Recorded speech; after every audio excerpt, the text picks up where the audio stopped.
look at Jack. Of course, we can't see Jack's face. Jack is an anonymous individual. There's probably a very good reason for that. If you were a master face reader, would you show everybody your face? Probably not. But let's look at Jack in a different way. Let's look at Jack in a way that we might be able to understand. Mad chart, no? Mad chart, no? For the world's premier #1 face reader. Check this out. We got this crazy stellium in Aquarius with Saturn in Aquarius. So big problems with belonging. Might be in a familial sense, might be in a, I don't know, might be in like a home life sense, a work life sense. It really depends how this Saturn Aquarius is going to manifest. For me, it manifests nationally, racially, in terms of identity. But this is very much about belonging and association and groups and the collective and struggling with that. In fact, that is what Aquarius is about in general.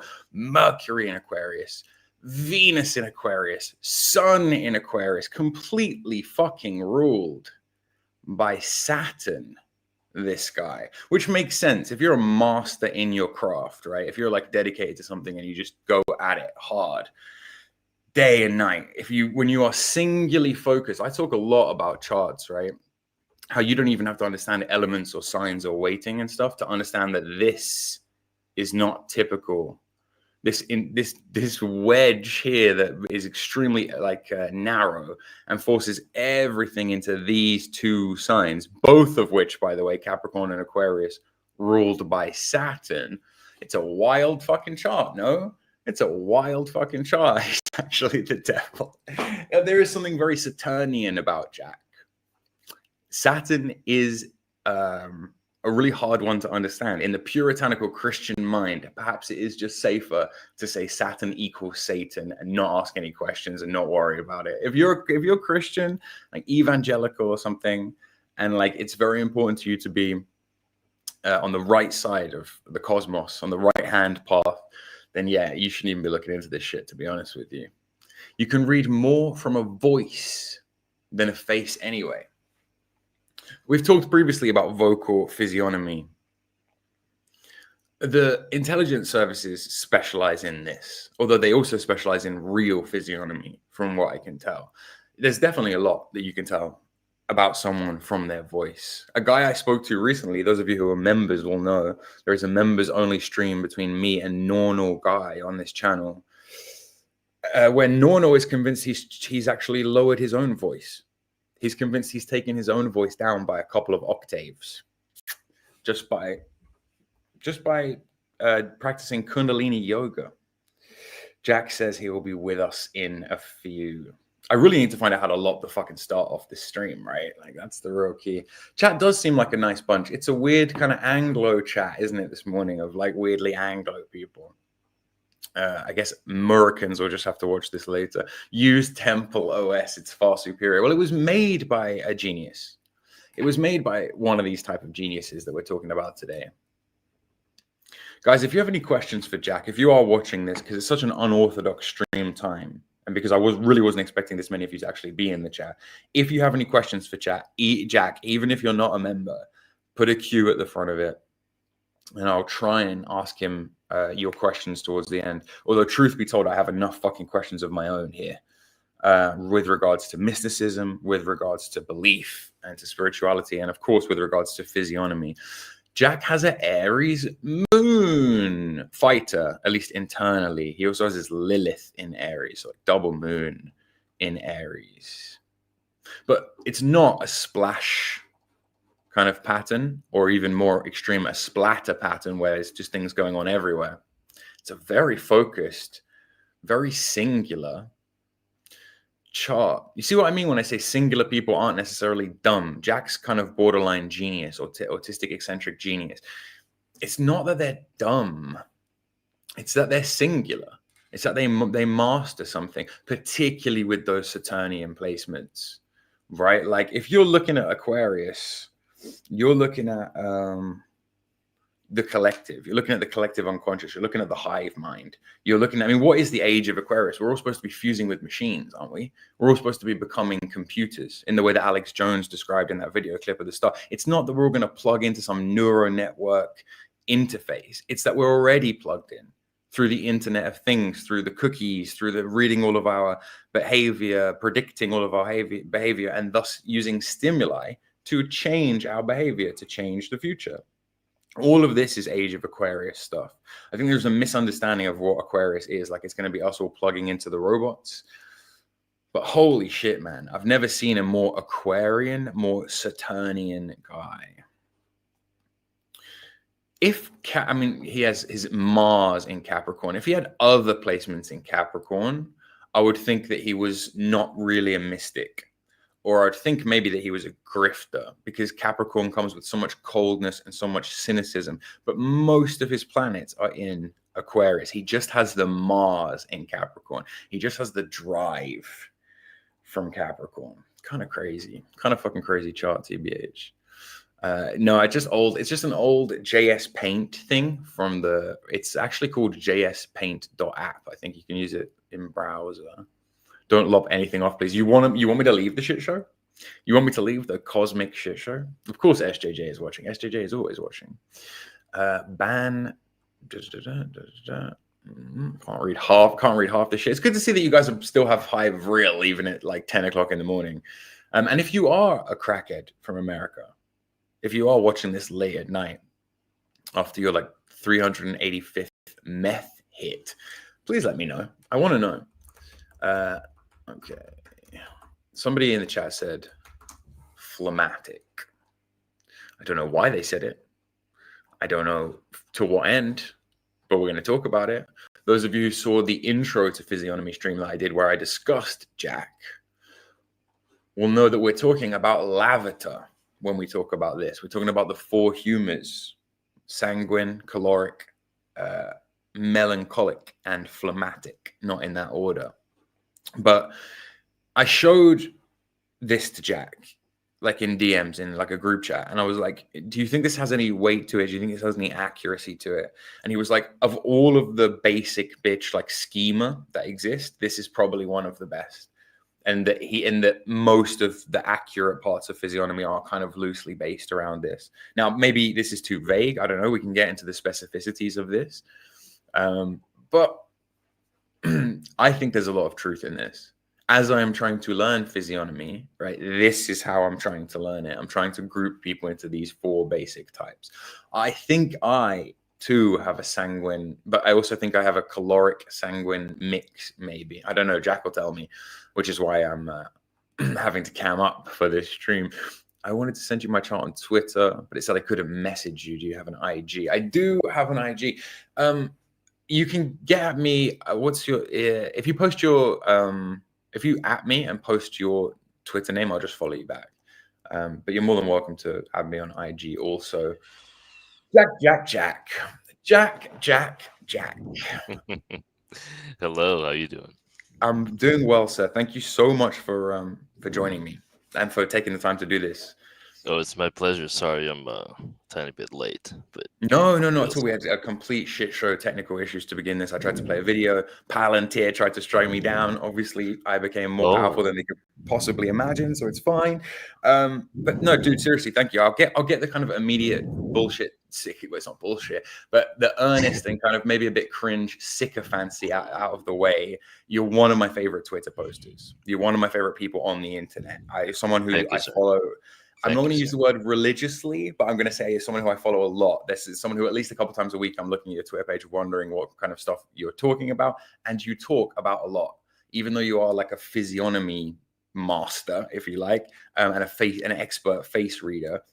You cover the gamut with regards to like spiritual topics, and you've kind of amassed this following of like dedicated Jack fans. Did they have a name for themselves? The Jack Eitz? No, I don't think so. Okay, we haven't got to that like cult leader point Yeah, of like. yeah. Hopefully never. But I appreciate you, my friend. Thank you so much. No, like basically, I'm just immensely grateful, is what I'm saying, man. And I really appreciate you taking the time. I have heaps of fucking questions. If there's anything you don't want to talk about, like if I'm crossing a line where stuff gets too esoteric, or you're like, actually, that's my job. I sell that to people. Fuck off, kind of thing. Like I want to ask a lot. So Sure, man. Whatever. My heart is open. Let's do it. guys, there exists a interview with Jack already on the internet. There aren't many interviews. Jack is a criminally undersubscribed, criminally under-known person on the internet. But there exists already an interview between Jack and a wonderful woman called Liz Gunn, who is like an anti-COVID boomer from New Zealand, who is one of the loveliest like ladies around. She's really, really nice. If you want to know about Jack the man, if you want to get a preliminary precursor understanding of Jack, go back and watch that. We simply haven't got time. I need to find out deep esoteric truths from Jack, so we'll just be diving straight into it. But I cannot recommend highly enough that you go and watch Jack's interview with Liz Gunn, which I believe you can find on YouTube. It talks about how Jack got into physiognomy, where Jack is from, Georgia in Eastern Europe, for example. All this kind of basic stuff I don't want to cover. I want to get a little bit more esoteric, a little bit quicker. Jack, what can you tell about my face right now, just from looking at me, that you couldn't tell from, say, if I gave you a resume? Oh, that's a great question to start with. Well, let's put it this way. You have a very archetypal physiognomy. I call it the Adam model, right? Now, some people sort of like go against that model or the idea of that, I guess, and other people sort of like go against it. Like their physiognomy leans like either towards it or against it, and depending on sort of like which one you are, we then go and let's say if you use my system in physiognomy, you would advise different things to different people. So there are physiognomy imprints that you would advise. Let's say in your case, I would say lean into your energy, and for some other person, I might say, do the absolute opposite of whatever your imprint is. So you're someone who's very academic in your nature. You have a very structured mind, even though it might come out as chaotic. You're a chronological thinker, I would say. You think in steps. You like to manage things and put things into specific boxes. Like your mind is probably far more orderly than your outwards expression, but it's sort of like a part of your game to make it seem like there's a lot of chaos in there for viewership and entertainment.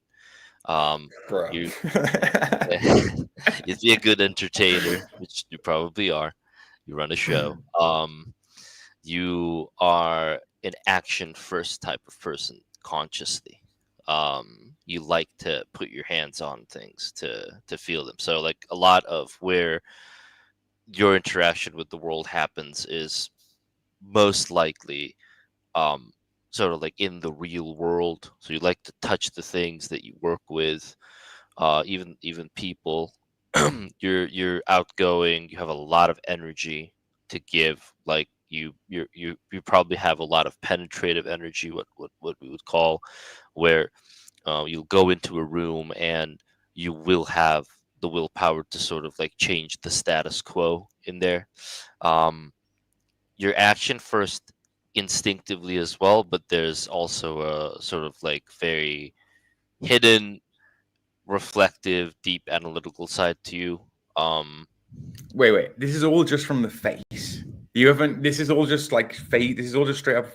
Obviously, I want to know because I am exactly what you described in basically every way. I want to know exactly the little deductions that you're making to come to all of it. Obviously, that's your thing. And how much of that is internalized in you? Like, how much of that is like driving you, just doing that unconsciously at this point where you're just reading the face? I guess the deeper question I'm asking is, how does physiognomy work? Like, is it predictive? Is it descriptive? Is it symbolic? Do you know what I mean? Like, do I Yeah. become the face I have, or does the face I have reflect how I'm acting in the world? Or do you know what I mean? Yes. So it's all of those things combined. Right now, what we're doing is the simple outlining. So we're reading the geometrical outline of your face and assuming very broad um, truths that are probably the easiest to read. And we're doing that by firstly understanding your canvas or like your frontal outline. So all these, let's say, deductions that we're making right now um, are from those. So if you look at the top side of your face, right, it well, okay, let me explain it this way, I guess. There's a default human imprint, which we call the Adam imprint, or I call the Adam imprint. So let's say the default imprint says the top side of your face has a very spherical influence, right? By default. But if we look at your physiognomy, now there's also a very strong squarish influence on top of that. So there's a square overlaid over the default influence, which is the circular one. And this Uh, relates kind of loosely to facial thirds, right? To the idea yes, that right, yes, right, right, right, yes. right. Fascinating, fascinating. So when we say you're a chronological thinker, probably, most likely, right? That's one broad assumption that we can then fortify with other physiognomic traits that you have. Um, but for now, we'll just say, okay, this person is sort of like a chronological thinker. They structure their sentences and their game plans and mental mapping and psychological process and so on and so forth in this specific manner. Um, and then we look at sort of like the middle seat of your face, right? And we study the length of the face. So like let's say in this case, you have a narrowing effect vertically. I'm sorry, horizontally. But Yeah, yeah, but vertically we have an extension, and that tells me you're highly academic in very niche areas. So you probably have narrow fields of interest, but you're very academic about these narrow fields of interest. So that would probably make you someone who is a deeper thinker, who academically or intellectually will dive deeper into specific topics you're interested in. But it also tells me you're someone who might underestimate generalist views and generalist knowledge or surface level knowledge, right? So you'd right. probably be someone who'd seek out detail and complexity, and that's most likely also why we're having this conversation, right? Because you're 100%. curious and then you'll act on that curiosity. And then you would, for the viewership, I guess you would want to put that into some sort of order or logical box with through which you can communicate with them. So you're the man for the job. Well, I mean, that's actually something that I mean, I guess we'll get to later is your specific system that you seem to have devised and where all the different components of that come from. I guess your influences in the art, so to speak. But I guess before we get there, some basics. I mean, what is physiognomy to you? I mean, I guess we all know what it is, like on the wiki definition. But more than that, what are the common misconceptions and misunderstandings? There's obviously a huge connotation today with like race and with Yeah. well, there are a bunch of actual. I think you'll probably be better than anyone to talk about the misconceptions in the practice. Um, so physiognomy as a whole, it could be, well, let's say it used to be defined as a pseudoscience, and this was before the onset of artificial intelligence, AI. It used to be defined as this sort of pseudoscience that explained certain attributes or characteristics or temperaments about a person or someone's persona through the observation and study of facial features. Now, after the onset of AI, I think it became very immediately provable that, in fact, physiognomy is quite an accurate science Right. with an intuitive or spiritual element, and not a pseudoscience. And then there are incredibly elite profiling systems that the average person, myself included, does not have and would not ever hope to have access to, that have been used, at least that's my argument, for decades when it comes to profiling people, so on and so forth. Um, but yeah, my system in specific has 3 layers. So I work in threes with everything. So there's 3 seats of the face. There's sort of like um, so um, primarily the first and surface level is completely formulaic. So it's like reading on like a chart, like a natal chart or something like that. The second layer is what we call or what I call the deviations or the mutations layer. This is the study of these sort of like um, careful movements of the musculature found on the face, um, in what they symbolically mean and signify within the context of your general imprint. So let's say if your general imprint right now is all of these little things that we've spoke about you, the next thing I would look for, well, obviously outside of the primary features that you have that we haven't discussed yet, like your eyes, your brows, your mouth, and outside of that, we would look for these deviations, and these deviations would show us, hey, are you leaning into your imprint or are you departing from your imprint? So if you look at the second layer, then you learn this quirky but very incredibly interesting thing, with immense implications about spiritual truths as well, that the face is a projection, it's like a map of where you as a thing, as a sentient thing, are headed to, and the face is going somewhere, and we can read where that Mm. somewhere is. And then the last and probably the most complex layer is the intuitive layer.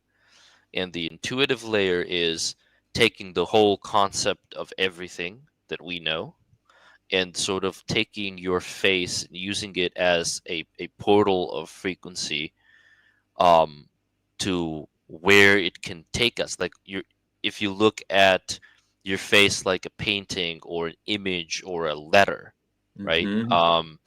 We can meditate on the functions of that letter, the symbolic geometry of that letter, and then go to a mind space that best represents it.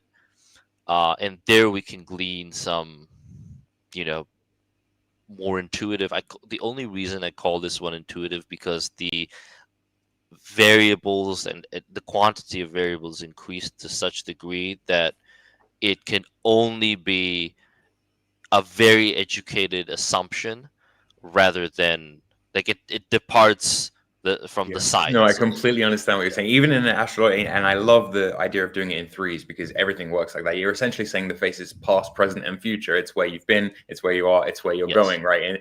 And it's like in astrology too, there is a kind of practice where I don't use formulaic layers like that, although I may start now that you put it out. But the idea that there's what's there, then there's the layer that you put over the top of that. Typically, those first 2 layers can be handled as it stands quite well by AI. If you give AI your natal chart information, it can give you the basic bullet points pretty accurately and pretty quickly.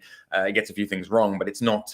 It's the it's sort of average intermediate astrologer. It's the as you call it, the intuitive layer of those extra inferences, those extra inferred meanings that it's not good at. And I say that hesitantly because it's like it's not good at maybe yet. If you have enough computing power and enough mastery, and you can train an AI day and night on that, maybe it can get to that point. I don't know.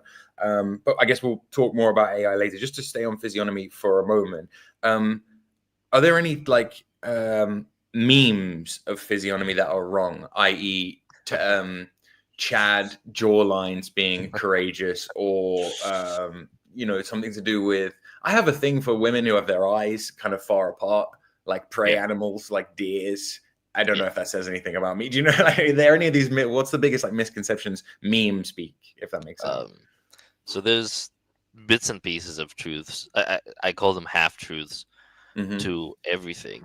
And in the past, I've been less gracious when describing like different books on physiognomy and practices, and I've come to regret that a little bit in the sense where I don't want to be rude or mean to people, right? But most of it is, I believe, take it as one man's opinion.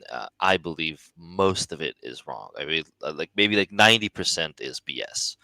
Right. And I don't also want to say it like I'm discrediting other people's works, 'cause there have been several like manuscripts written on it, and there's the Eastern, aka the Chinese version of it, and then there are some other authors like who mm, you know talk up a big game, so to speak. And my argument is definitely to look at everything if you're really interested in it. And we now live in the era of AI, so double checking information, it has never been easier and more accessible, right? You can, double check the BS like quite quickly, and Mm. then also do your own experiments and observe. But yeah, the Chad meme, right? Like, it must have some sort of half truth in it, or a pseudo truth in it, because um, it's an observable thing that people have latched onto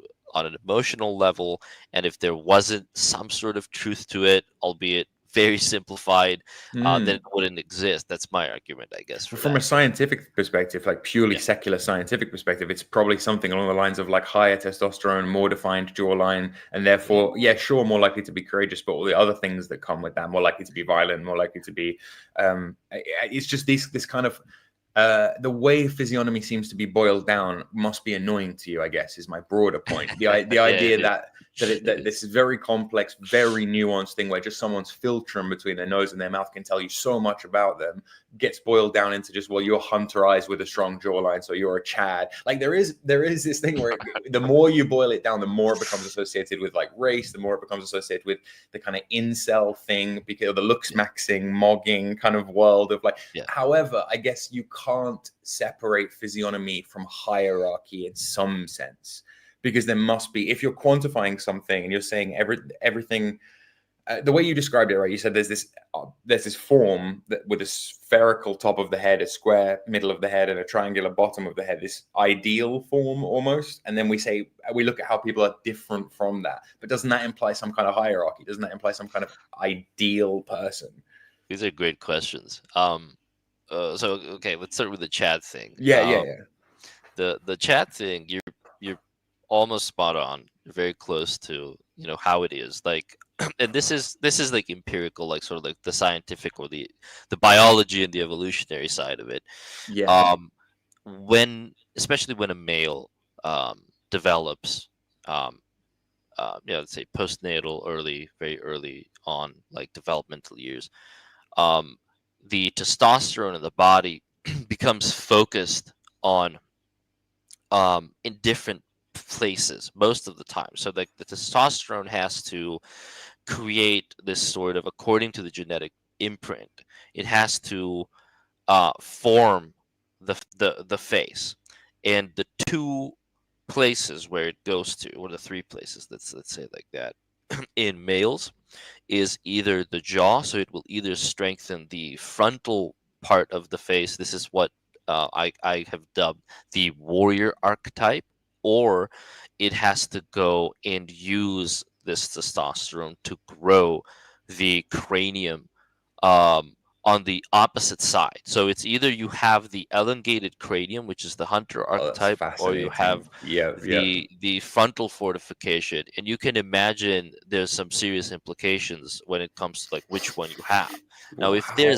if there's excess of testosterone, it will either go, like, let's say if it went to your cranium, it will then either go to the nose and give a strong nose, or if it went primarily into the jaw and the jawline, secondarily it'll still go to either the nose, or it'll hybridize and give you a little bit of both. So you'll have Right. the oval shaped cranium and not a flat back of the head, and also a strong Mm, jaw. That's the hybrid archetype. So right. that's the same thing in threes, right? There's the hunter archetype, the warrior archetype, and the hybrid archetype. Each of these archetypes, like if you ask me, like when I look at let's say a male human, it's almost like they're two different animals, right? They're completely different beings. Yeah. So like the Chad, which is well, I believe the meme still has like sort of like an oval cranium, so it's like a hybrid. So it's, if you look at that, then it's sort of like the best of both worlds, but master and none type of thing. But it's an Yeah. attractive, it's an attractive character for sure, because it is someone with enhanced senses, equilibrium, hearing, maybe even vision. And on the front, it's still sort of like endurance and stamina based, right? With the jaw, it can, consume more types of food, hard foods, crush nuts, like evolutionary, that type of thing. So it has sort of like the traits of both, but it doesn't mean it's superior, I would say. But there's a trade-off. And about the Atom imprint, um, it is the most balanced. And if we talk in terms of hierarchies, you could assume, and I think I would also assume, that if we were to build the perfect human who is the most well versed and balanced and sort of like battle ready to face the world in all its fullness, it would embody this archetype, because it would be able to interface with everything on an above average level. So yeah, I would say so. Like, and physiognomy is a strange thing in a psychological sense when you study it as well, because there's this huge temptation that you as the practitioner have to find positive bias with your own physiognomy, because you want, like, oh, my physiognomy is probably sort of like this and this and this way, and you have to like battle with the inner BS a little bit too. Hmm. You have to be very objective. So my pursuit of that objectivity, I guess, led me down that path. So I would say, yeah, there are generalist or hybridized versions of physiognomies that are probably the best equipped for like life on a solo type of deal, like a lone wolf type of deal. So there Yeah. is some truth to the whole Chad thing, right? Like there is this archetype that, is gifted with a little bit of everything. Right, right. And I guess on that note, see, guys, isn't it may interest anyone listening to how Jack does not approach this phenotypically as much as he does archetypically. Like, is there such a thing as a noble face? And what does it look like? Is it the same thing as that Adam imprint? So that's also a great question. Generally there is a noble face, but it depends on, like, this is where most of the physiognomy stuff and most of the face reader people, like, they get it wrong usually, at least from my Right. experience. Um, there is a noble face, but you have to read it within the context of its primal archetype. You can't just look at it and read an isolated feature or an isolated portion of the face and say, "Oh, that's noble person," because Yeah. you're gonna. There's a higher chance that they will be, because that feature is present, and you might have been observant in the past, and you've sort of like created this statistical, quantifiable thing with, like, well, people who have, these types of lifts are usually like more noble. But you'll still get, even though you get a higher percentage of that being true, you'll still get a good 40% of it being wrong.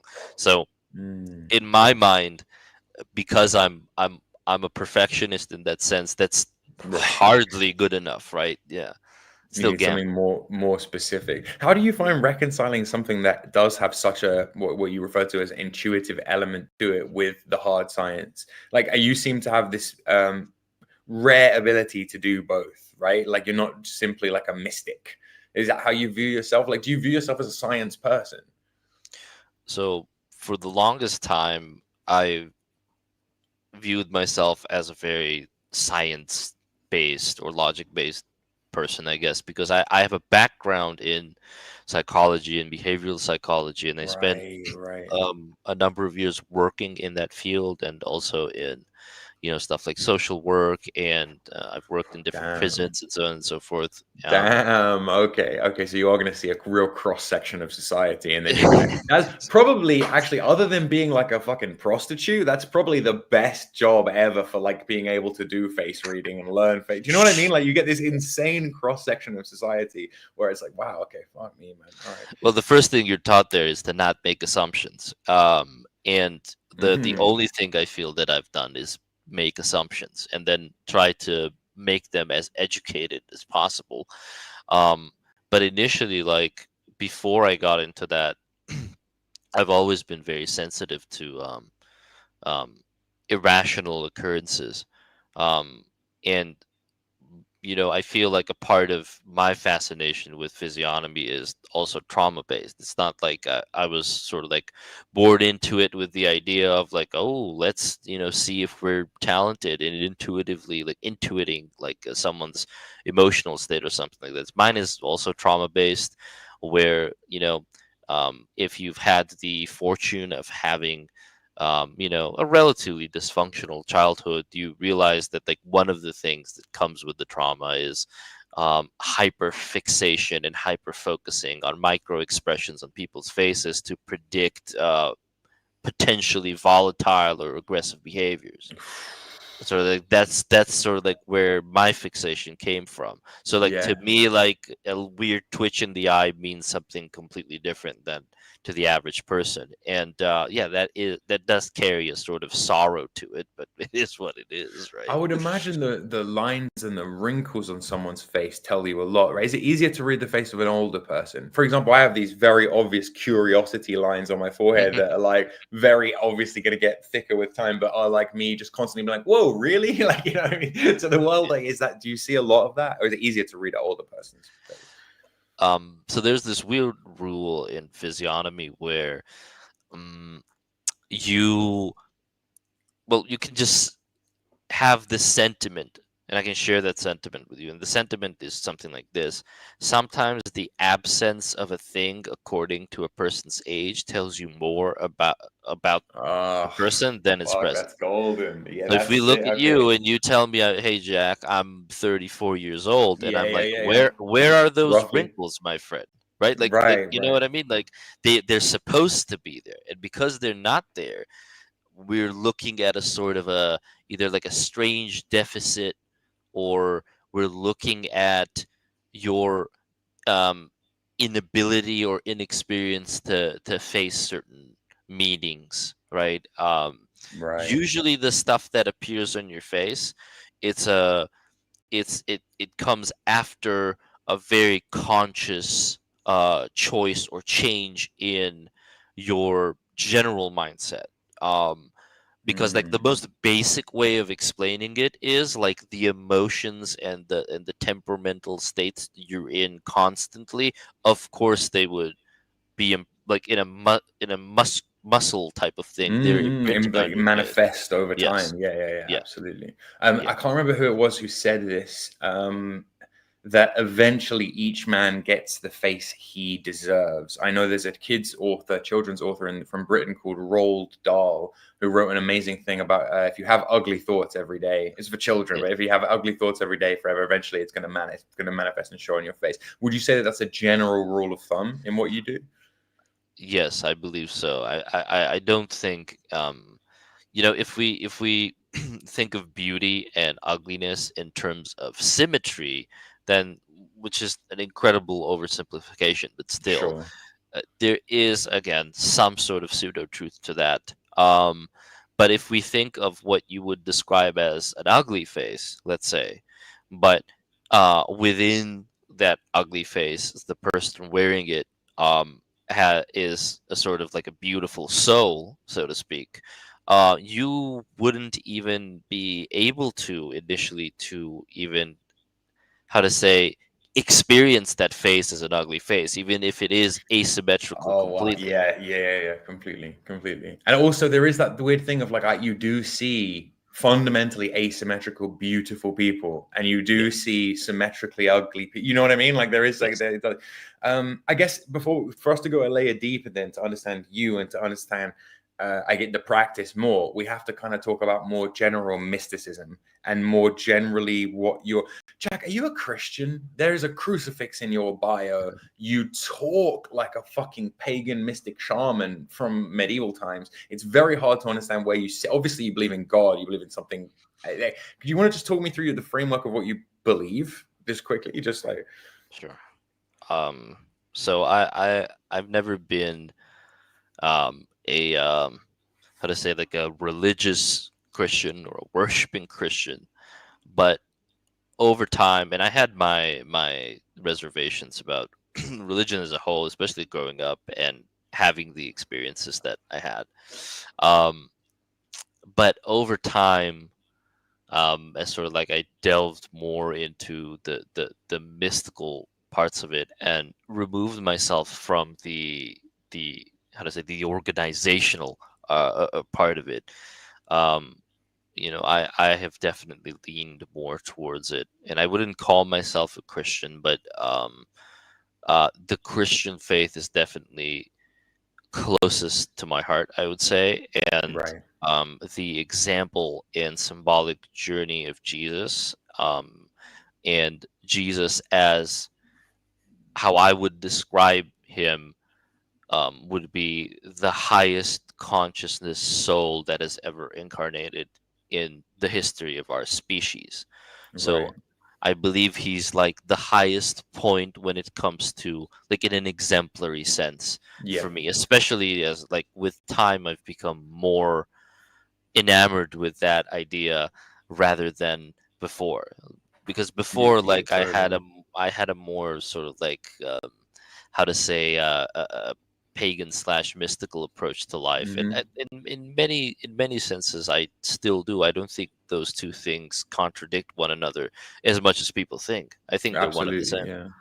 No, definitely. As long as you aren't, as you say, dogmatic. And this, by Yes. the way, guys, for you, obviously, anyone curious, Jack, obviously being a hyper Aquarian, hyper Saturnian person, um, it's it's quite typical of that kind of mind, right? To want to lean the same way that Jack does. Like Jack, uh, it, it's not about dogma, it's about the collective. It's not about like religion, it's about spirituality. It's about, like, Jack is very much focused in that. You can kind of tell the reason I'm asking these questions, Jack, is because the spiritual leaning questions is because I want to get to this thing of karma. I want to get to, if you believe in karma in some sense, even if it's in the Christian reap what you sow sense, and more specifically, does that show on someone's face? Like, is there literally a way of deducing the morality of someone by their face, basically? And Yeah. Yeah, there is. When it comes to karma, or like the karmic mechanism, I don't yeah, know why, but intuitively I always felt that I should not call it karma. And me sometimes I'll still too. use the word because I don't Yeah, have another word there's for it. no Western alternative. Right, right. I Yes. feel like, yeah, yeah, Yes. I don't like calling it karma because I think it comes with implications that I don't believe in. What I do believe about karma, well, I guess we're calling it that again still, but is that it is a self-induced mechanism for personal penitence, right? Like, I don't believe karma is an external mechanism that exists without the the desire of the experiencer. I believe karma is a self-induced thing when you come to an awareness of your own conscience. Your conscience, as a form of self forgiveness, will activate karmic return. And then you will Mm, experience karmic return. And through that karmic return, you will experience the lessons you desire to be imparted upon you so that you can seek forgiveness for, or absolution for the things that you feel that you've committed outside of your conscience. Something like that. yeah, yeah. It makes total sense. Actually, it's a fascinating idea that it wouldn't be external as a mechanism. That it would come from, Yes. it's the you reap what you sow kind of internal thing. Of Yes. okay, okay. I'd never even thought about it that way before. Um, do you think there are certain facial features that denote spiritual development? In Buddhist culture, for example, they say that to have long ears, long earlobes, is like the sign of Buddha status, what we might call like Christ consciousness. Is there any cheat sheet way to look at someone and be like, damn, that's obviously a spiritually evolved person? Yes, but it's also like a combination. But okay, like you said something interesting, and I want to Mm, emphasize that too. We're gonna ruin all knowledge of sacred manuscripts for a lot of people with this. But you said you use the very like, and I feel like intuitively as well now. You use the very interesting technique where you said you reap what you sow. Now you take that principle and you read any religious document, reread any religious document, and you change the intonation of words, and you'll start to see the double meanings in everything.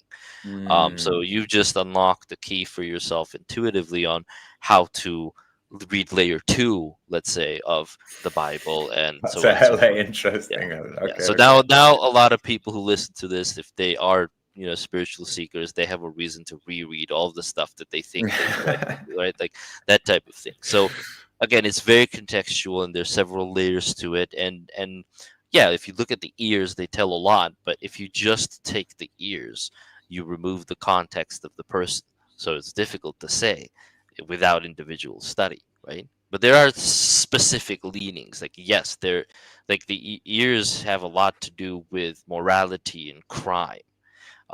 You'll Oh, see that a okay. lot of murderers and serial killers and how violent people have very specific types of ears, like they have tatters on the ears. Sometimes they're like very outwards leaning.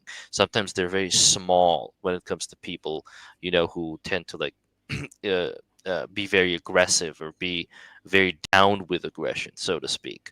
Now, people who are highly empathetic have strong earlobes, and people uh, who have a wealthy, abundant mindset usually have strong earlobes. But I'll tell you something else: that empathy, even though it's there, the sensibilities are there.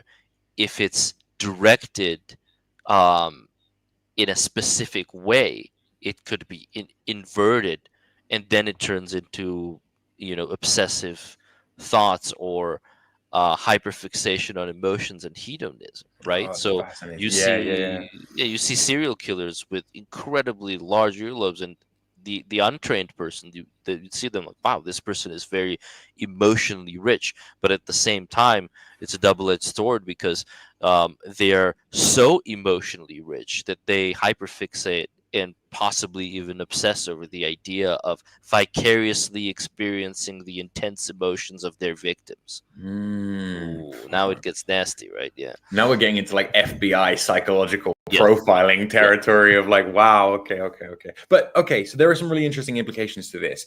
If someone's level of spirituality, level of morality, level of criminality can in some way be detected on the face, what then of the fucking ugly child? Not even ugly, but what then of the insane? And you know what I'm talking about, Jack. This is an unfortunate part of life, but what then Yes. of the evil and insane? I saw this kid in the supermarket. This must have been like 3 weeks ago. I don't know if you've ever seen the movie The Omen, but this kid was terrifying. Like he had this aura and this presence to him that was like, I felt very sorry for him. But then in a weird way, the stuff you said earlier about going against your imprint for some people being the optimum strategy, like that's really interesting. Like, for example, if you're a really big, aggressive, intimidating guy, to be meek and mild and unassuming, and then you have all these options open to you. Um, are they on a playthrough where they just have to be super nice to people? It's like, do you know what I mean? Is this on like Yes, they are. But well, you see, like intuitively, because something makes logical sense, and going back to your chronological type of thinking, right? You already deciphered what the truth is. Now I can like sort of validate it and maybe give it more detail. So okay. when you have a lot of symmetry on the face, and when you have let's call it a noble imprint, you have no reason to not lean into that imprint because it will only enhance and augment your aura. But when you have the Right. ugly child, let's say, right, the ugly ducklings, for them, life is experienced in a different way. For example, I have a physiognomy like that, and for the longest time, Mm, people would come to me and they would tell me like, before I spoke to you, before I talked to you, really got to know you, I thought you were a scary person. I thought you were not a good person, mm. right? And that always caught me off guard, and people would be feel very sort of like standoffish with me.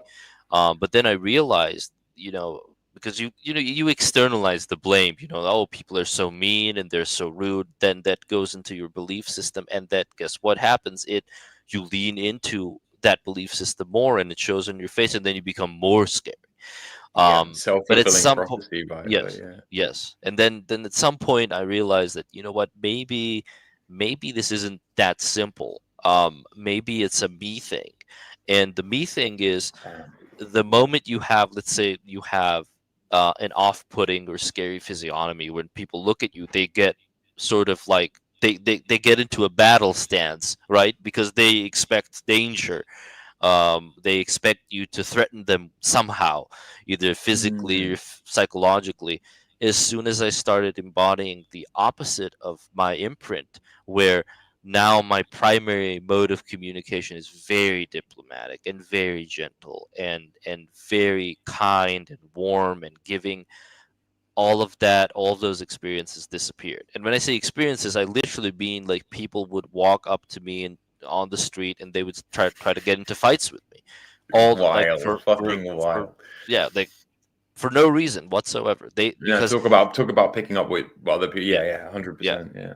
because the idea of that is, if someone sees you as a threat, you cause aggression in them. You an increase in aggression in them as a self-defense mechanism, and they especially with men with other men. Mm. If I feel a threat from you, I'm going to attack first, type of deal. So yeah, that was a crazy experience for the longest time, and I just couldn't decipher it well until I did, and then it completely disappeared. Never had any incident like that for almost a decade now. That's really interesting to know that you have that kind of like what you describe as scary physiognomy, and that you're obviously a big guy, or at least you work out a lot because you train MMA, right? Like you can fight. I So wouldn't that's say I'm another a big dimension to guy you. Of, even. I definitely wouldn't be someone who like you look at them and like, oh, they're like a big like right, right, right, right. person. I'm medium sized, but I am um bulky, I guess, a little bit, and thick boned a little bit. But I feel like it's still in the face rather than, because you see a lot of people who work out and they're really. I'm not really jacked, but you see like Mm-mm. a lot of people who really jacked and they look so nice. They look like a teddy bear. You Yeah, you're don't right. It's feel all it. in the You're right. face. Like It's yeah, absolutely all in the face. Yeah. but some people Okay. just have that face. You look at them and you're like, crap. Like this person is willing to do bad things. That type of thing. Yeah. Do you know anything about bodily physiognomy though? Like, do you know anything about someone brought up in the chat earlier, voice physiognomy and vocal physiognomy? And do you think Yes. there's as much truth in that? Clearly, you think the face is a superior system for deducing stuff about people, otherwise you wouldn't use it. But is there truth in those other systems? Yeah, so the physiology is Yeah. basically the unfolding of the physiognomy to a larger map, to a larger scale. Oh, So, fascinating. yeah, you Okay. can Yeah. Yeah. reverse engineer some of the physiognomy from a person's physiology as well. And as for the voice, which changes a lot, by the way, very very Hmm. interesting and intriguing. The throat and the skull itself, if you really look at it from in a symbolic sense, what I call like is the wand, is the whistle through which the voice comes out, and the timbre and the tone of the voice changes everything. Like some people have a healing voice, um, Absolutely. you Yeah. know, yeah, because of Okay. that.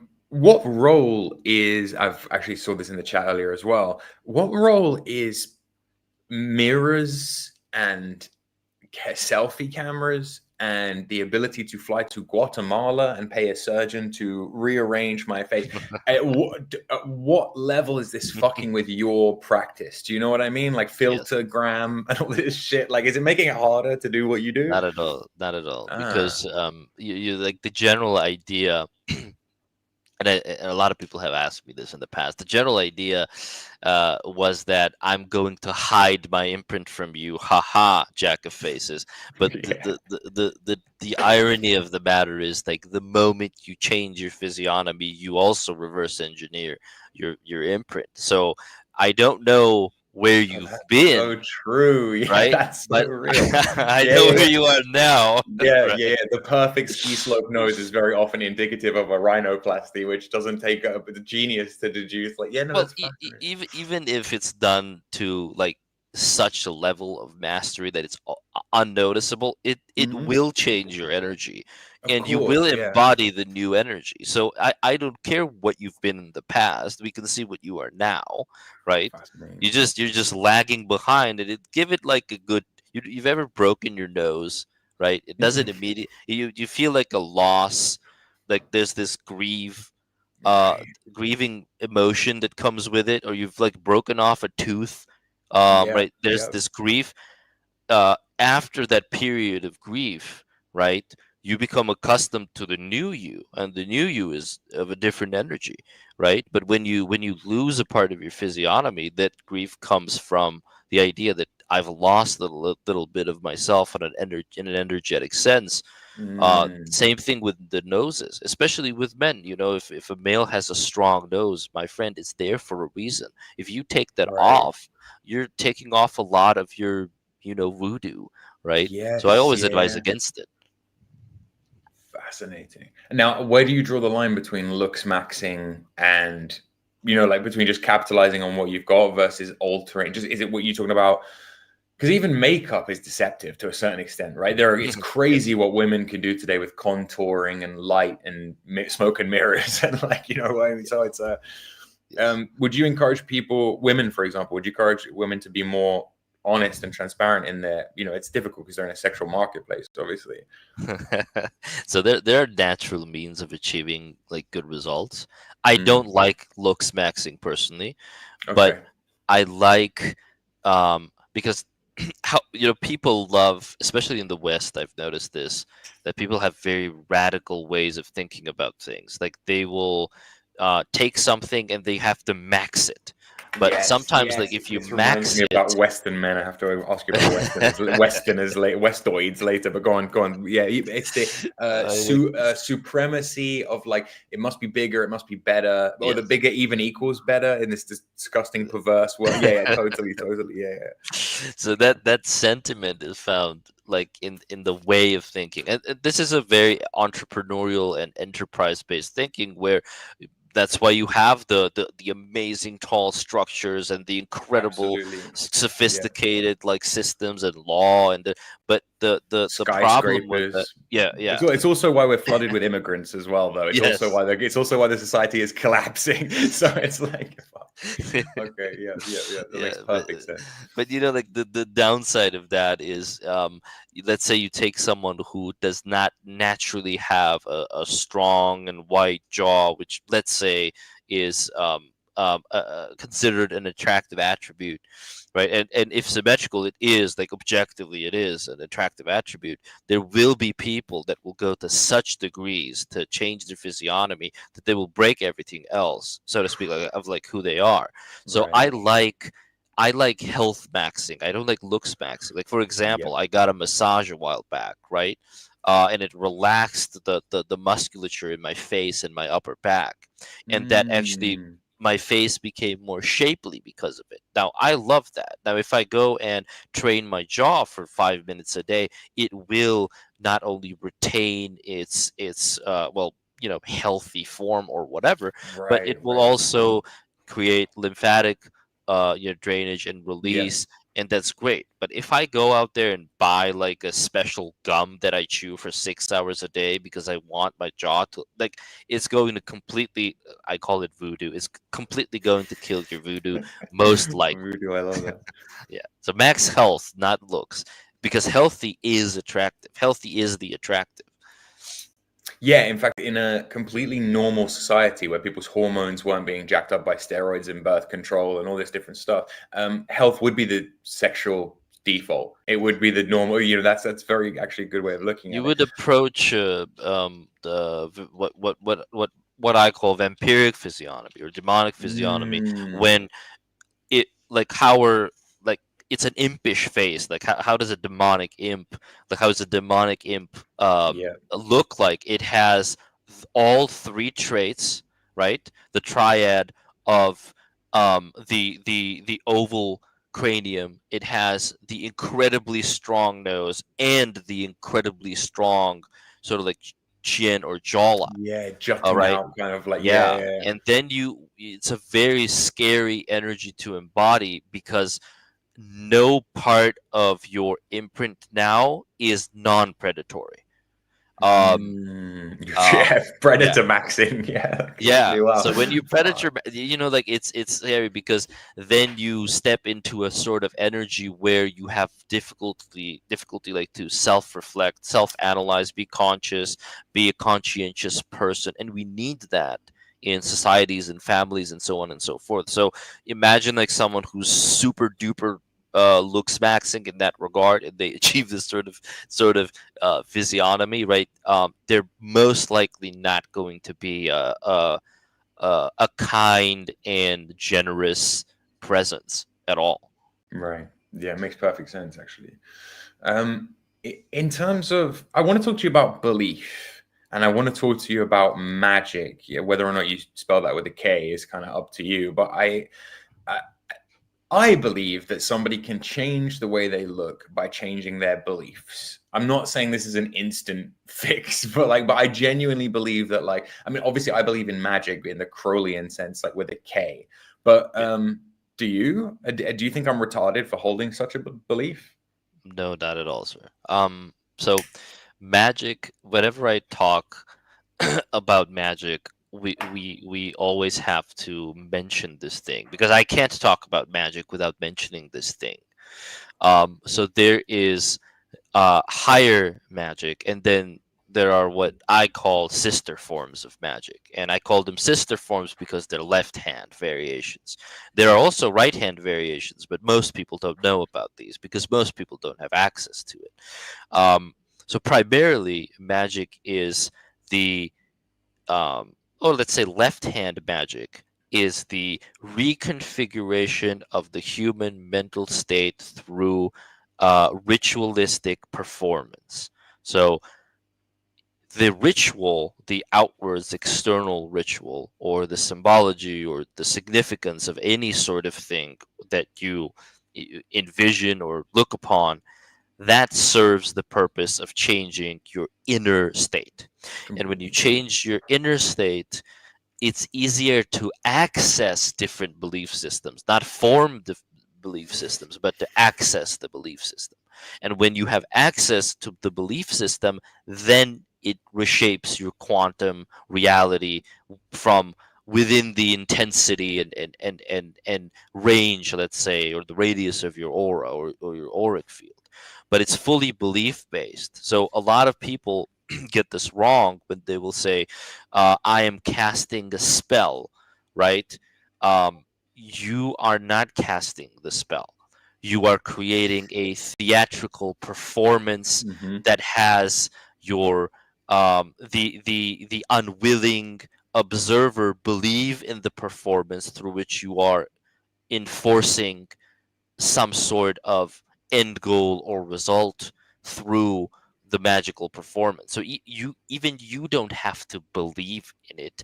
When others believe in it, the manifestation will occur. This is why chaos magic works. This is why you can do Yes. rituals to Chewbacca and have them manifest in Yes. your life. I completely Yes. fucking agree. Uh, can you said something fucking fascinating and very deep that for the uninitiated or perhaps people who aren't fully paying attention, it's early in the morning here, may go over a few people's heads. You said it's what you choose to believe. Yes. That you implied that belief is a tool. Yes. It might seem a bit weird for a guy who reads natal charts and a guy who reads people's faces to be saying this, but do you want to explain a little bit more about what you mean by this? Because I couldn't agree Sure. more, and I don't maybe even have I can't really even fully articulate it. I'm hoping you can, if that makes sense. But Sure. Well, the world like is very simple. There are archetypal truths that come with any symbol. So, for example, if you draw a little line on the wall in some cave, we can meditate on that symbol and attach different meanings to it. Now, it has archetypal meanings that you can derive from it, right? And you can do that by aligning it with things that share its characteristics, like the horizon, right? Now, that's an archetypal meaning, right? Or you can put sort of like the Roman number one, right? You can draw that, and that has its own archetypal meanings in this, right? If you really align it with things that are of similar nature and carry similar energy.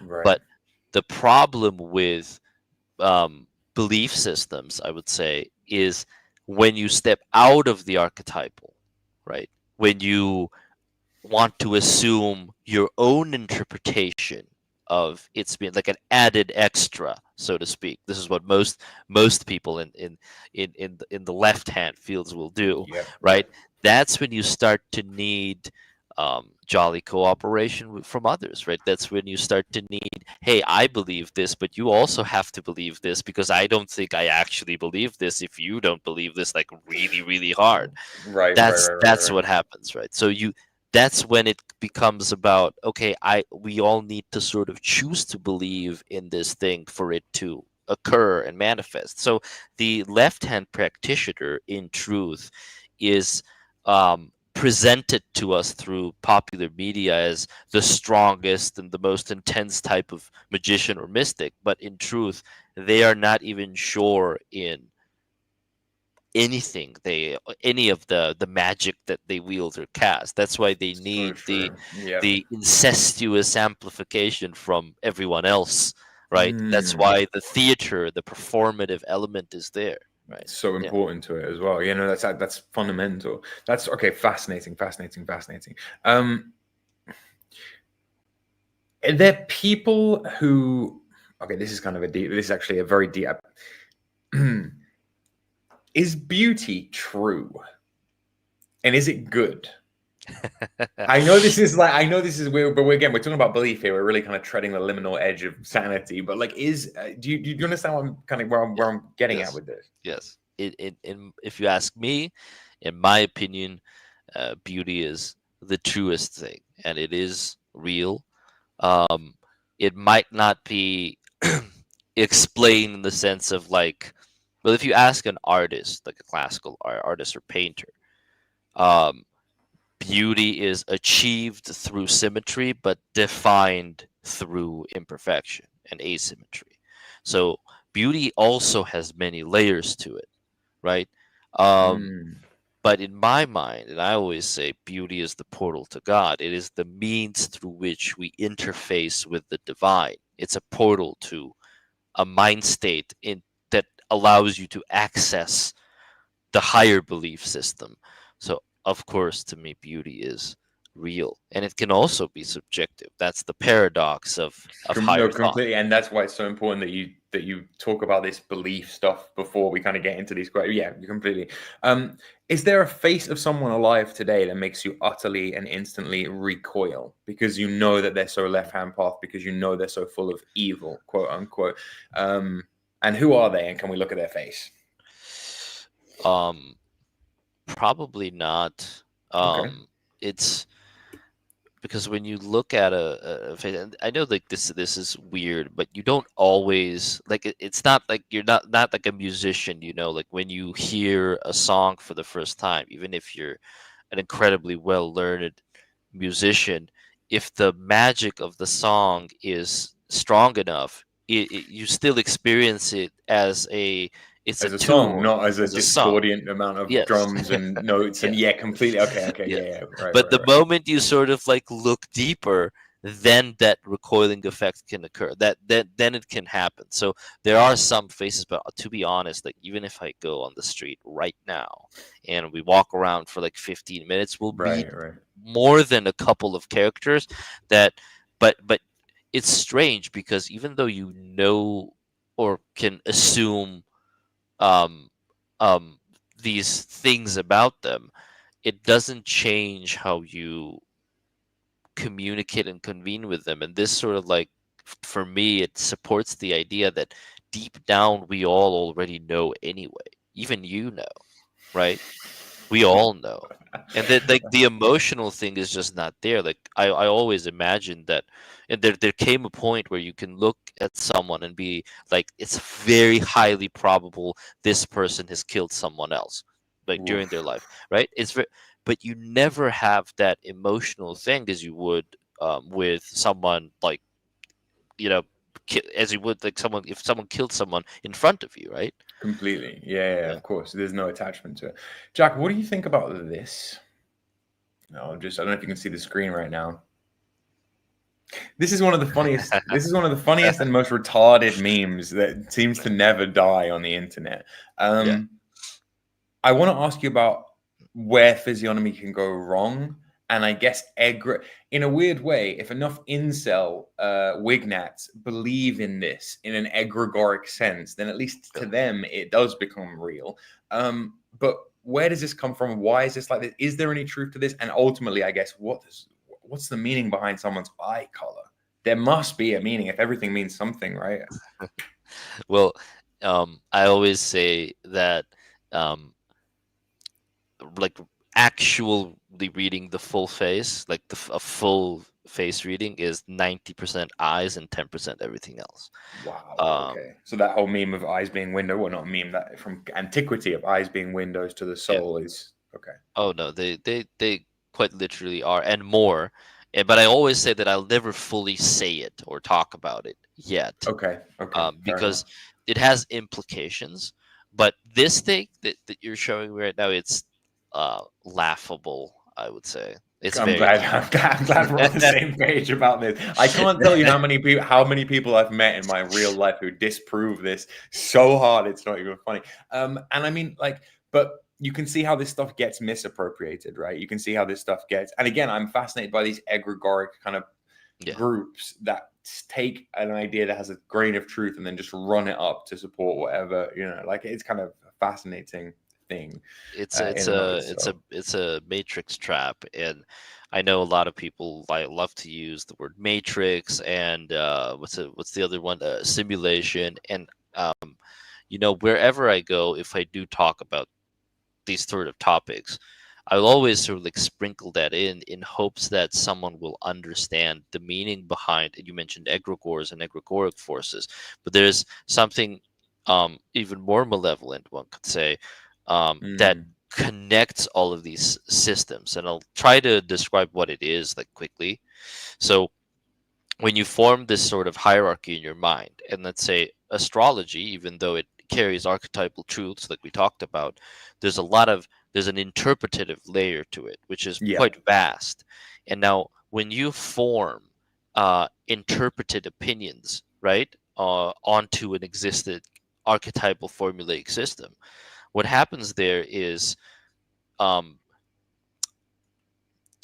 you force it upon yourself. So what happens is, like, you live in Yeah. a universe that is actually called, like, the higher beings that can engage with our universe call it a mirror world.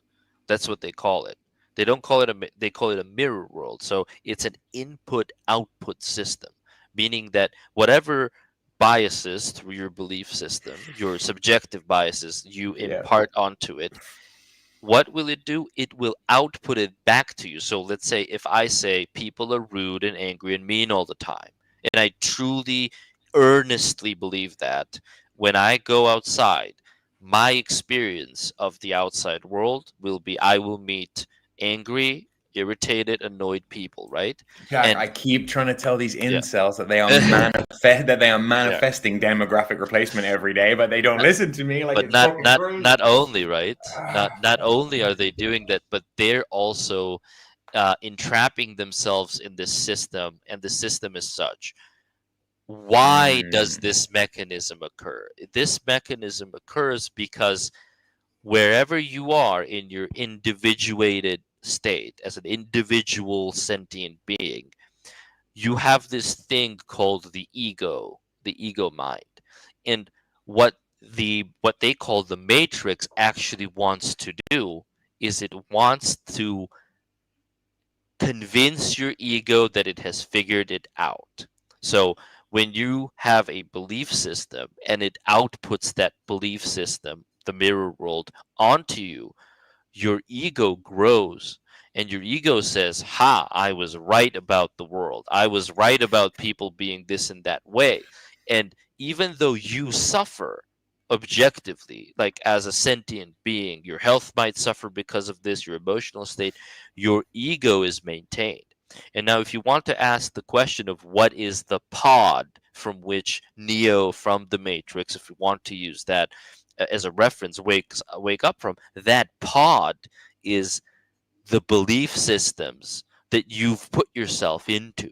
So if I wake up today and say, well, today is Mercury retrograde, and outside of its archetypal meaning, if I attach some other emotional things onto it, the universe is going to output that back to me. How am I going to feel? I'm going to feel, wow, I'm such a great astrologist. Like, I Yeah. figured the universe out. And the universe is like, well, not the universe, but the ego, uh, the egregore ego, like the collective ego, is like, yes, you figured me out, you're so smart, jack of faces, now stop looking, stop Yeah. searching.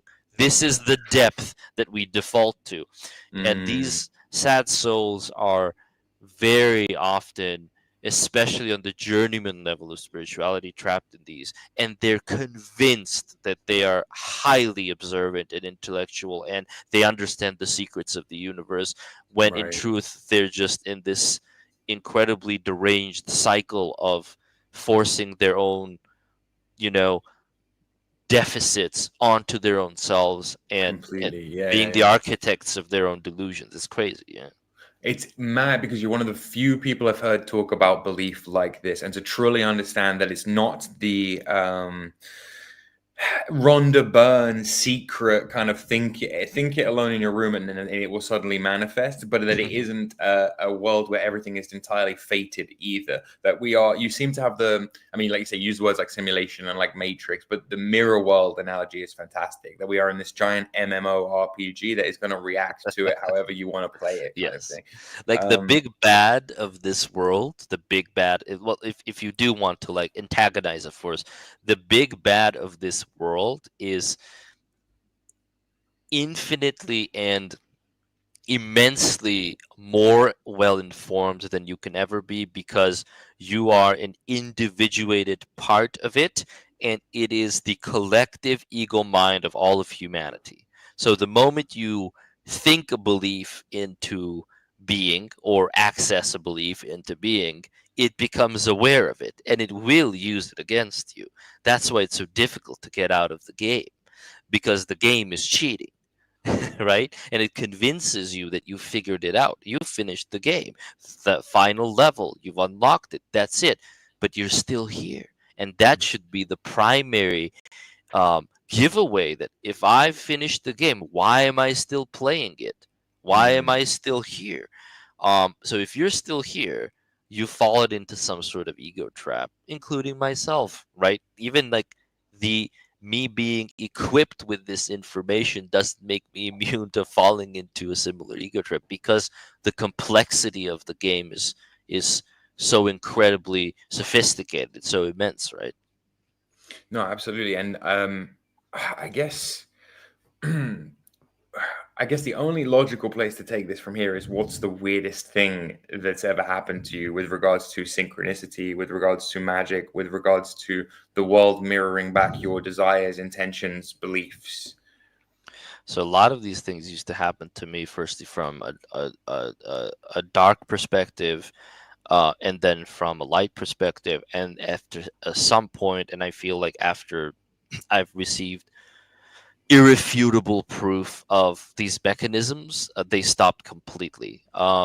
So initially, um, the very first reason why I even started looking into esoteric study was that um, I was a very science and logic based person. So what I Right, did is I started observing certain people, and I started comparing them and their what I called as a variable, their luck and fortune, with other people.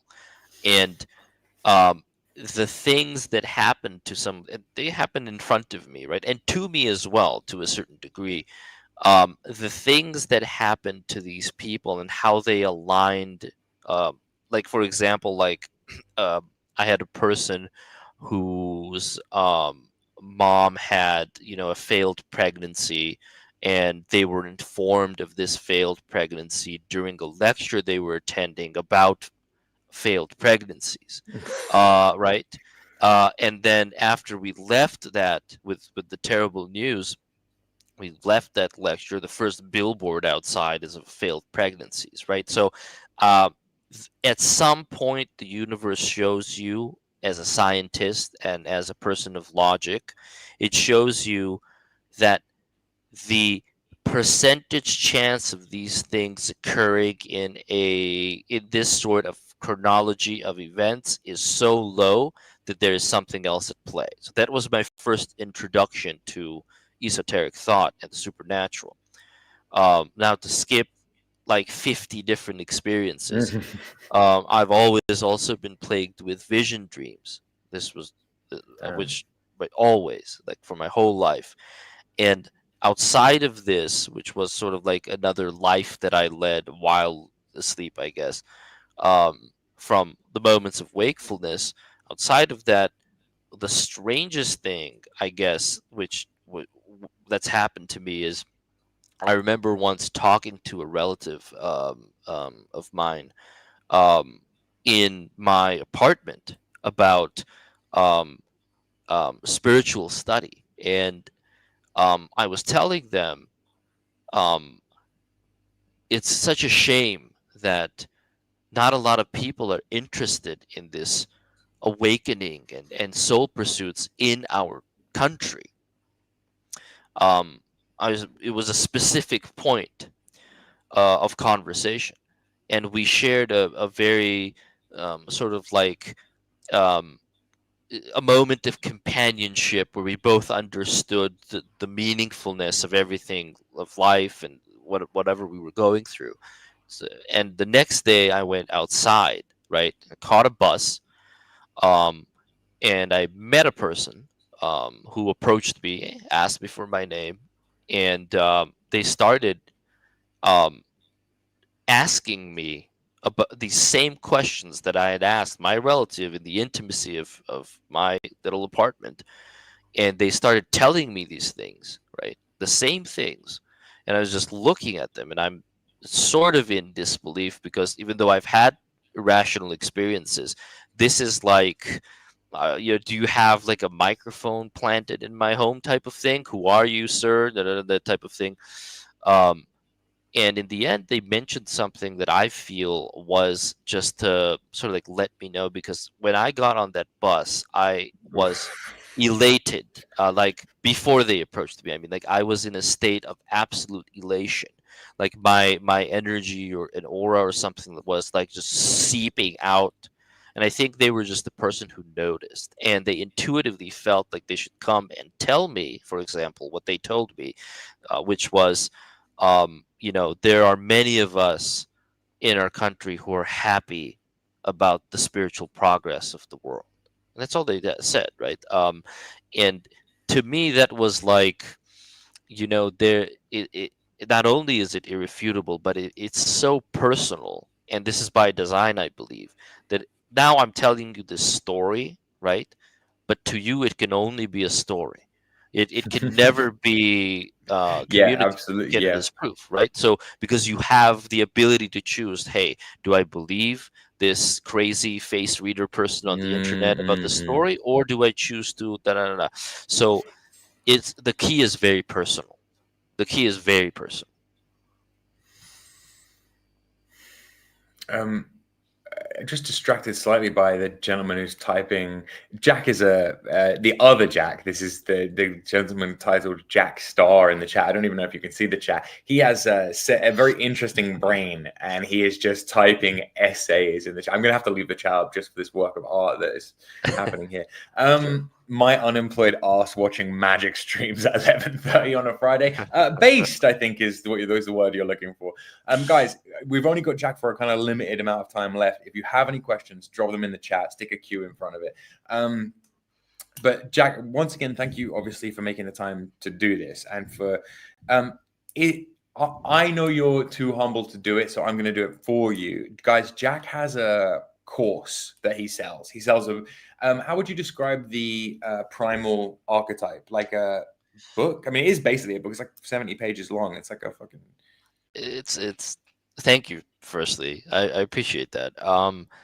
it's an introductory guide to the art of face reading. It's one of four, little mini books that I'm writing for it. It's a difficult undertaking, but um, my sort of like desire and idea is to make it, worth its value and worth its price. And you don't have to purchase it. You don't have to buy it unless you're incredibly interested in formulaic physiognomy, and then perhaps later on intuitive physiognomy. It is a way for people to financially also support me if they feel like it.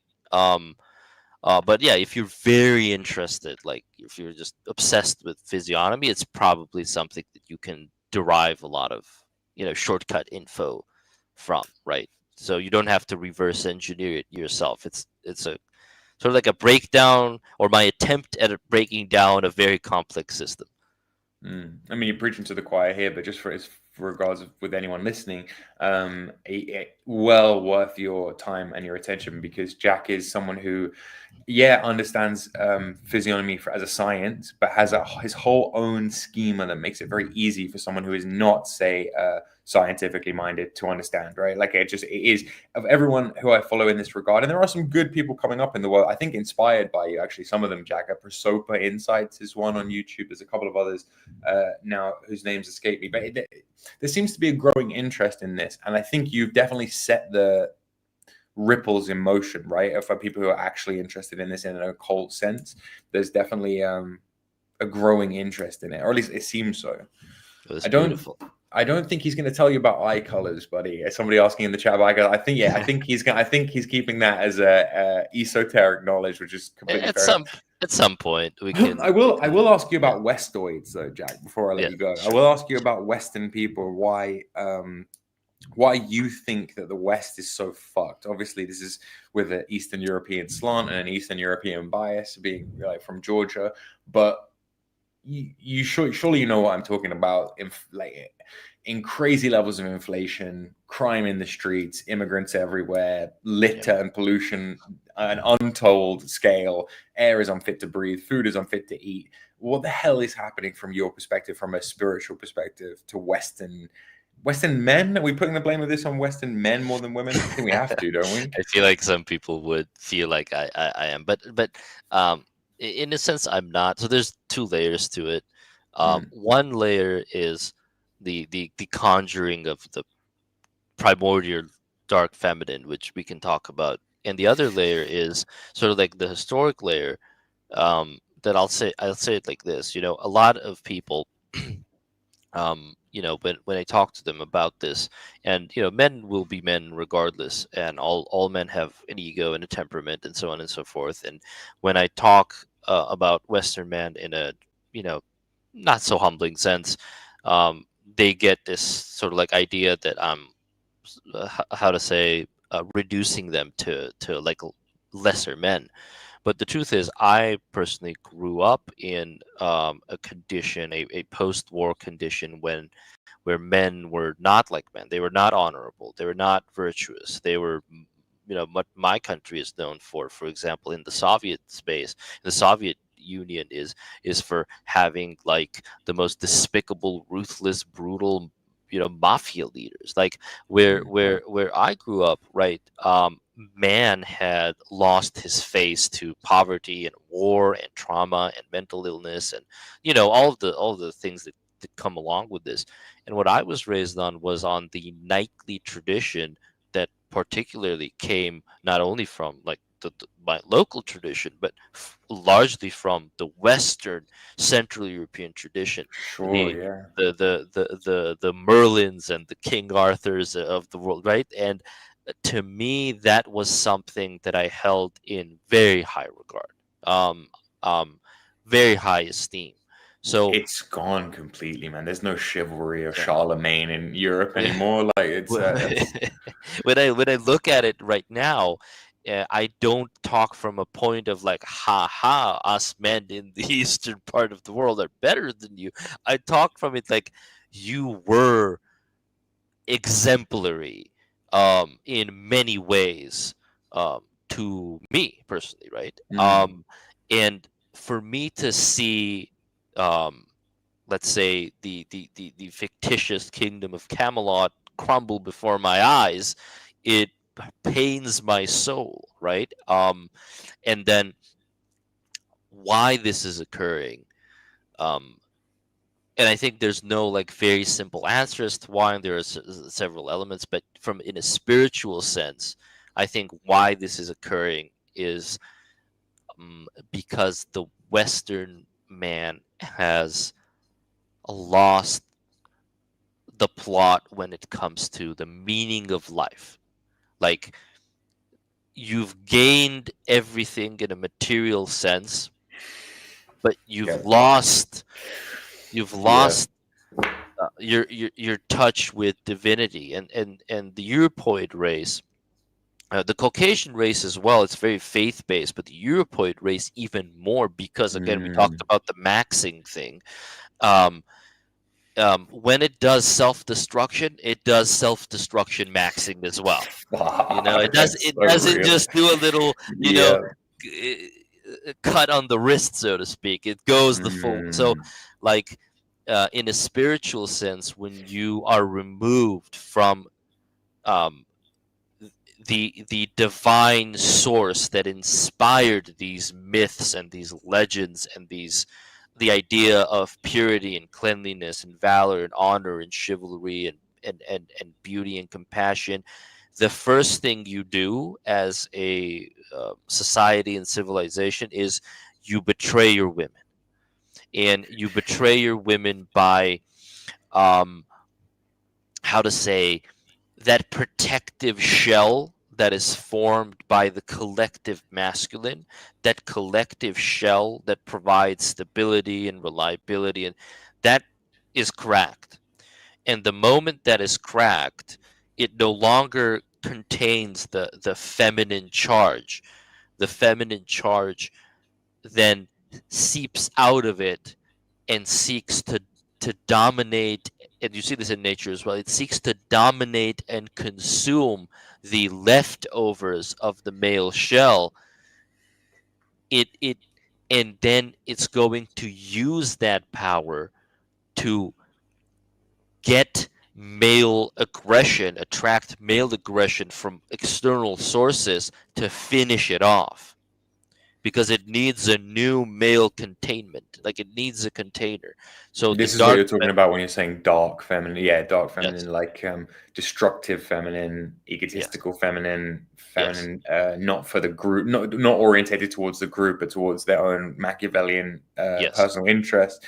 yes. Yeah. When the boundary is removed, well, if you talk about it in a spiritual sense, when the boundary is removed, the female charge cannot be contained within the auric field of the collective masculine charge, right? And it has to be contained, because it can't thrive if it isn't.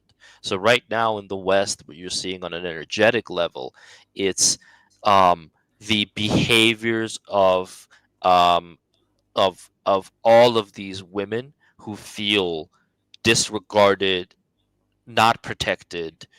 They don't feel like, for example, I'll give you like a life example of it. Like, Mm. what is, if I'm a woman in the West, give me one reason outside of spiritual and moral virtue that I have in today's Western society to be a loyal, devoted, virtuous woman. There is none. It's not But incentivized. It's not rewarded. yeah, It's not promoted or glorified in any way by yeah. mainstream culture. Yeah, no, completely. It's yeah. And look where the safety is now. So the safety is, you have made prostitution so safe and so accessible. Let's say through OnlyFans, right? You've made it so accessible, in fact, that the financial stability and the financial reimbursement provided to the average woman from that, right, while being protected completely by law, uh, in a physical sense and material sense, you've created a digital monster that serves to replace the masculine charge. And Mm. men are also now no longer, not only not required, but they're also not incentivized to embrace their masculinity, because their masculinity, they know this innately, like deep down, is no longer required. Right. Surplus to requirements. Yeah, absolutely.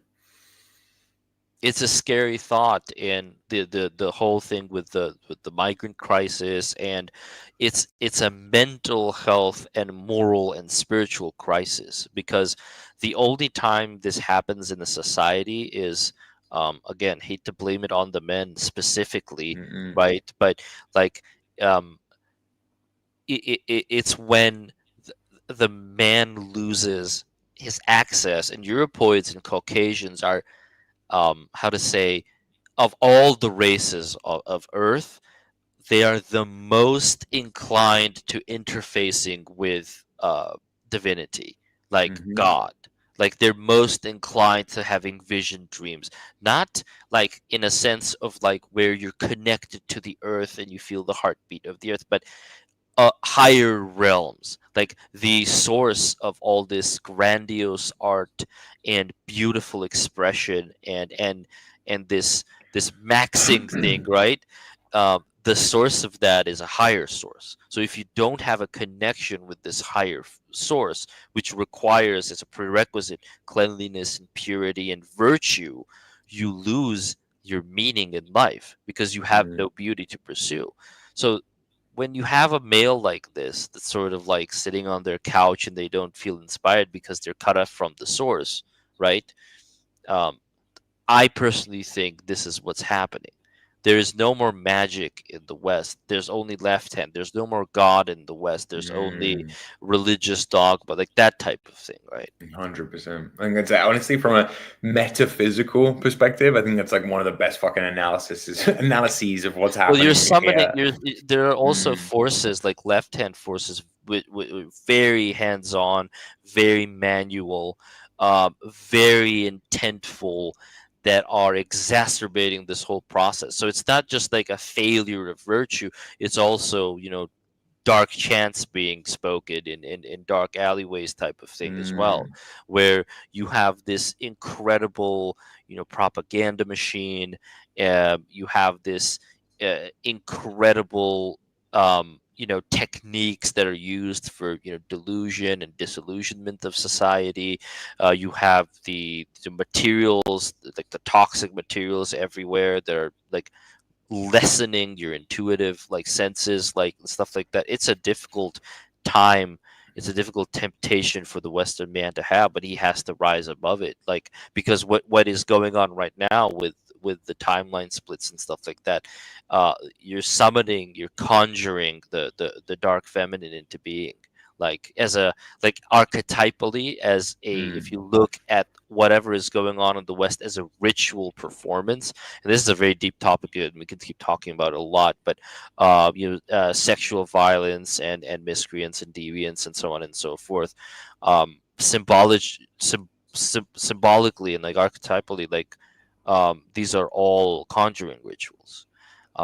And what's being conjured now in the West is the dark feminine raging for survival and protection, and Mm. it would rather enslave itself, under, um, under the men of foreign lands, rather than, their men who they see as completely emasculated and Oh, disempowering. there are many surrogates for the Western man, right? There are, Yeah, like I say, foreign men. There is the state. There's women. There is women turning to women and female relationships en masse. There's polycules. There's all kind of yeah, bizarre adaptations to this. To look, nature abhors a vacuum.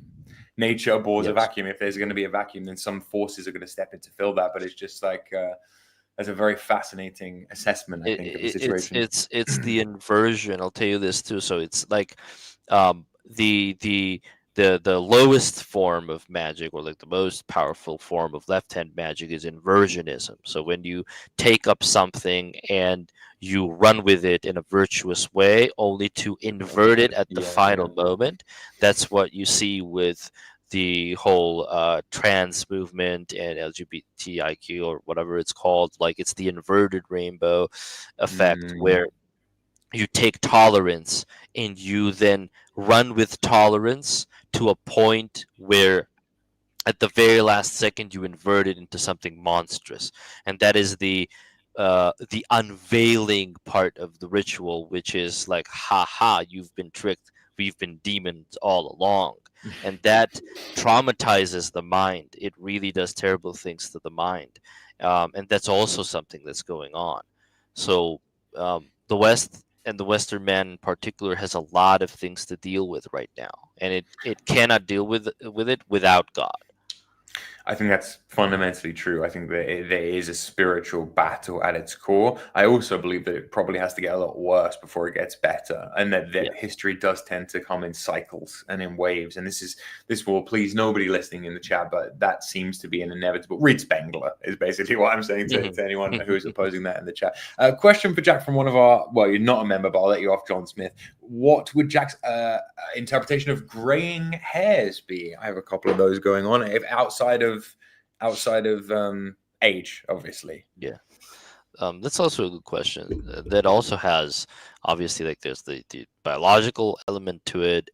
Graying hairs is like the between world, like a very clear cut sign of possession from a higher being, right? And I know we were like treading into like things right now, like just running over, but yeah, early onset of pure white hair, that ghostly visage or image, that's a prime, how to say, and I know there's many theories to this, but this one is 100%. It's a prime, how to say, after effect of very strong and regular and long-term possession by a higher being.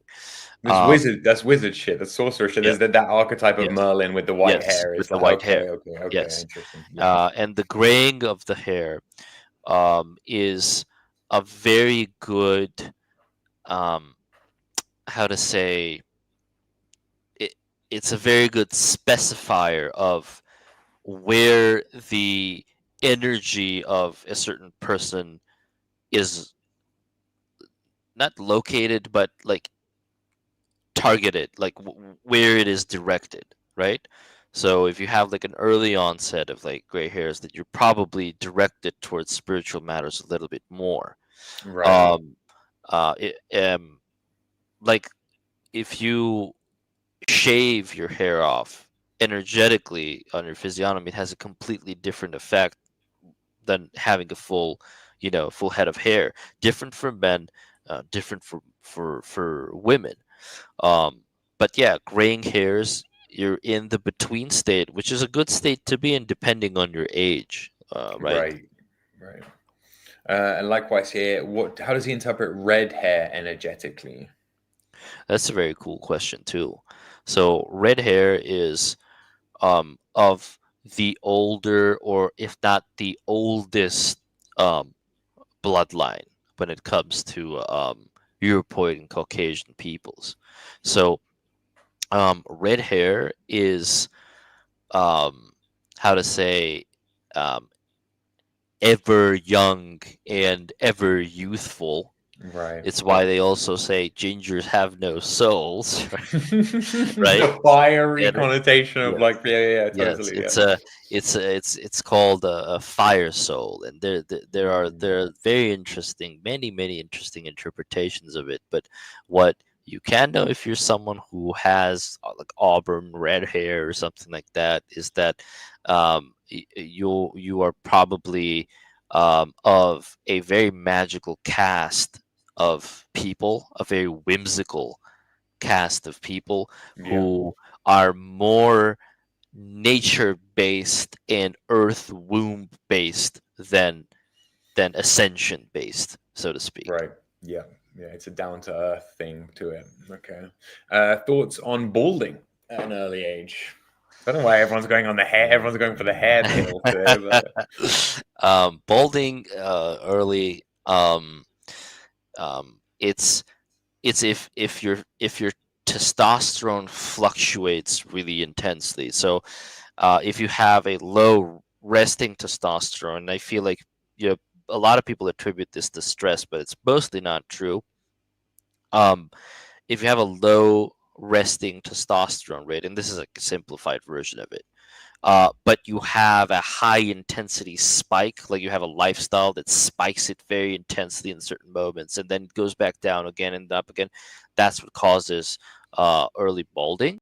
It's not Right. necessarily a bad thing. Just know that when you go and you get your testosterone checked and you have it like 20 or 25% less, like passively, than most other males, it doesn't Mm. necessarily mean like medically they'll tell you that, but it doesn't necessarily mean that you have a testosterone issue, because your body just fluctuates. Like if you went on a good day, like if you went on a really stressful day, or Mm. like a fight or flight moment, and you test it straight after, you would have it, like it would skyrocket higher than most men at their peak. So when you have hormonal fluctuations that are very aggressive and intense, that's when the balding occurs.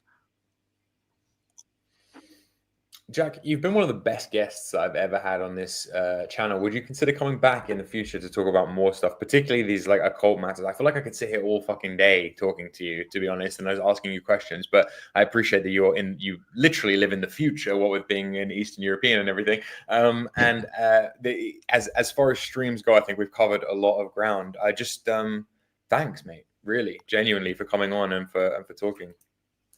I appreciate you so much, my friend, and it's an honor to be here. And it's always cool to talk about these ideas a little bit more, like in a complex type of way. And I appreciate you and your viewers, all of you. I would love to, get back on whenever. And 100%.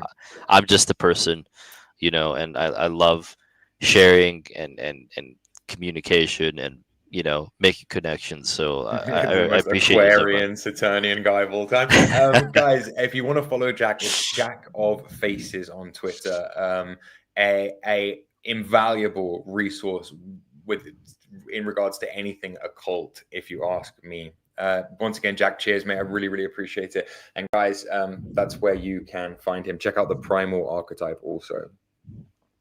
Hey, send me the thing when it's uploaded. I I love will it. do. I Thank you just so. have to I'll chop the first support it. 15 minutes off of it because of those technical issues. But thanks ever so much, Jack, and hopefully speak to you again soon.